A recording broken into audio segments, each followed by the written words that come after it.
I wouldn't want to make a very serious blanket statement, but But it is honestly, something. Honestly speaking, it's it's a a major major challenge. issue. But we could say it about the airline industry. We could also say it about every other industry. Yes. Every other industry, even in the banking sector, central bank is still pushing all the banks and whatever. There are still so much that they have not been attained. So corporate governance is a major issue in our country. It afflicts the airline industry terribly. So That's what I will Mr. say. It Aligbe, afflicts the industry let me terribly. let me raise the bar a little bit. So it means that there is every likelihood that the federal government will end up in a situation where it will have to water down some of the stringent criteria that it may be necessary. I can see George shaking his head. No. You see, why don't you look at no it? airline qualifies. No. Why don't you look at it? That when these conditions are placed there, people will work to meet the conditions. Yeah. Those who want to seriously operate airlines, we look at it. The interest low is single-digit low interest rate with, moratorium Long-term. and long-term at this thing. You look at it, it has never happened before. What has been killing the airlines here is the kind of loans facilities they got from the banks. Yeah. Most And of the them, interest rates. yes, interest rates and whatever. That is why when central bank said banks should stop giving loans to airlines, I was laughing. Central bank was doing the airlines favor because the loans banks were giving were such that were killing the airlines. And so he didn't penalize the airlines. He was doing them a favor. Don't go and take this thing that is a killer. That's the issue. So what people will walk up to is you raise the bar rather than asking government to come down. Because we've come to this in this country, we've come to a point where we have to set standards. We have to set benchmarks. What has afflicted us in this country is that we don't have benchmarks in many areas. Okay, let me ask Mohammed Chiko. I'm getting a lot of feedback on Twitter now, and one of the things that people are raising is there's been an intervention fund running up to 200 billion that the federal government, 300 billion, according to George now, 300 billion that government has put in place to help airline operators in Nigeria. You're a member, you're assistant general secretary. Yeah. And when you look at that intervention fund and what has happened to it and how the airlines have not dramatically changed in terms of service delivery, customer service, the number of times that they fly certain routes, making sure that they're not late and being able to just manage a number of things. Do you think there is any chance that this is going to really help the industry? Well, first of all, as I said to you, that last bailout which put by the government, what exactly happened to it is the bank bail out themselves. Do you understand? Because we have taken a loan before, that bailout come up, and then maybe a bank give you a loan at the 35% interest. Do you understand? And you have no option. Maybe some of the airline who are under, the way they are looking at it, maybe they are not being involved. By the time you have processed the whole thing, the person or the banker and the manager, whatever, you get 30 million, maybe 500 million has already gone to somebody's pocket. And you want to do business. Do you understand? You don't want to stay because this is the industry that and then you have to take it the way it is. And the 35% rate, then you start. Do you understand? This is the intervention fund. This is the intervention fund. So 35% what I'm trying to say, more than the banks will before the intervention funds, already there is a debt accumulated by airline. So when the intervention come, what the bank look at it that, oh, sorry, I have been given 10 billion. They are taking 6 billion, and they will give you 4 billion. Do you understand what I'm saying? Even the 4 billion, they are taking all the debt you are owing before. So they bail out themselves. The bailout, that particular bailout, it has been done properly to bail out banks. Because if you remember, there is an allegation that one airline is about to collapse a complete bank. Do you understand? And that airline is about to collapse. So when we keep saying this is the problem, it's not because in the airline business you are not making money. But at that particular period of time, there is a lot of challenges. You have some kind of best strike and so on. So we know how much we lost. We can count a lot of loss by best strike, by so many things. before the authority put things in place, because now you don't hear most of the best strike and so on and so. So when you lose an engine of an aircraft and you package the total cost and so on and so, do you understand? And at the end of the day, you are not operating. So when you bring an aircraft, you pay 10% of the total amount that you have bought that aircraft on duty alone, and then you want to send that engine back, you have to pay for duty again. Remember, the aircraft come complete. So there is no anywhere. So we lost a lot of money, and nobody will compensate you for that. Do you understand what I'm saying? The only thing Federal Airport Authority will compensate you to say, okay, now you are not flying, you park, you are not going to pay parking until when you fix your aircraft. Do you understand? So that's it. That's exactly what's happening. So the bailout come to bail out banks.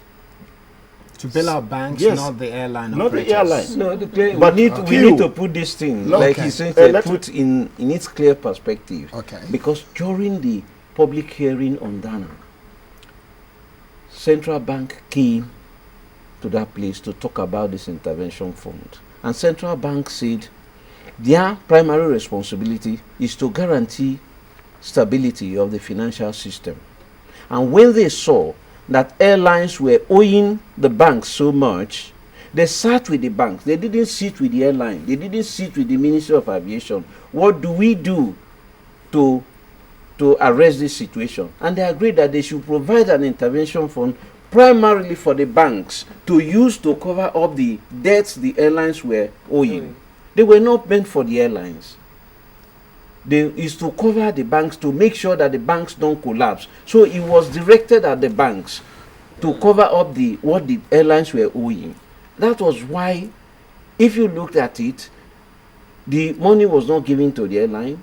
The structure was CBN, gave it to BOI, Bank of Industry, but CBN appointed AFC as the advisor on that, and then the banks, is only the banks that could apply for that loan, not airline, on behalf of the debtor airlines. That was what happened. So UBA, for example, applied for the debt that Air Nigeria, Virgin Nigeria was owing it through BOI, and secured that on behalf of the airline to clear the debt the airline was owing. It wasn't meant for the airline. Exactly Central Bank said it was meant to stabilize. So now there was no intervention for the airlines. If you look at it, some few of the airline got that kind of selected. I would say selected. Air Nigeria is one of them. Arik has got, and Aero has got some. Do you understand what I was? So some, when you take like IRS, they have never even get a penny out of that money. When they even try to get it, they are blocked. Do you understand what I'm saying? But still, the man remain in business. You know, he continued using his own small cutlass. So when this current minister come and said, okay, I'm going to have another initiative that bail out this, that, we are happy, because it's one of the things that we requested for. So it's something that we need to support. But the issue of the number of the aircraft that is going to purchase all this, it doesn't come from the airline operator or any individual. It's come from the people in government, in the processor, because they are the one talking to the press, insisting that 30 airlines. So the question certain, we too were asked. I think I happened one interview that I said, we are not aware.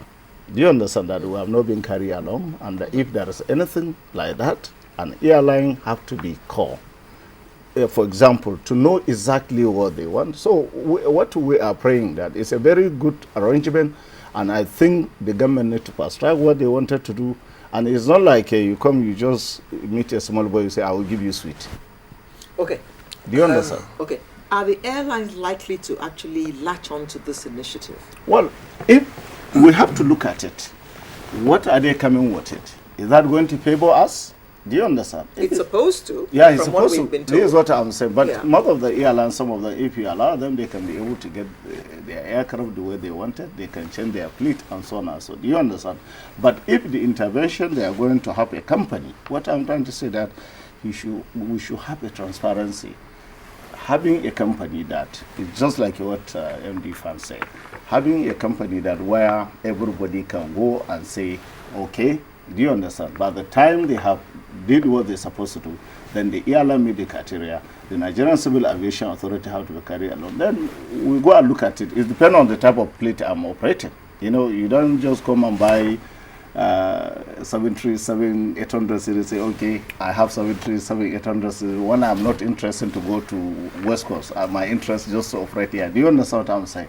So it depends on... No, but from what they have said, the fund is available for you to draw your requirement. Yeah, they're not going to tell you what kind of aircraft to buy with it. I understand. That's what I'm saying. I'm talking about what we had before. You know, it's just like what the MD said, that it's just a rumor. So I hope that the media and other people should know that there is nothing like 30. Because when you sit down, what bring all this noise is, where are they going to get this money? How many? Do you understand? Yeah. Everybody know the cost of a brand new aircraft, whatever the time. Okay, let's ask George. I was just going to ask George, the MDF fan, what kind of money is being put aside? Because if you say what the rumor was saying was 30 aircrafts, and the prices of aircrafts vary from the lowest in the ranking to the highest, and you don't know how much. You don't know how much. What kind of money is being ring-fenced by the federal government for this particular intervention? Okay.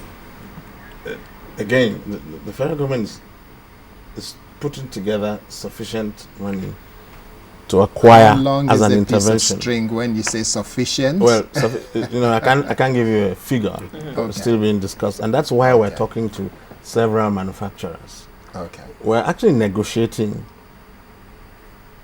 to obtain a best value proposition, because we know that our current domestic airlines, the transactions they go into in the acquisition of equipment or aircraft are some of the poorest terms on the globe.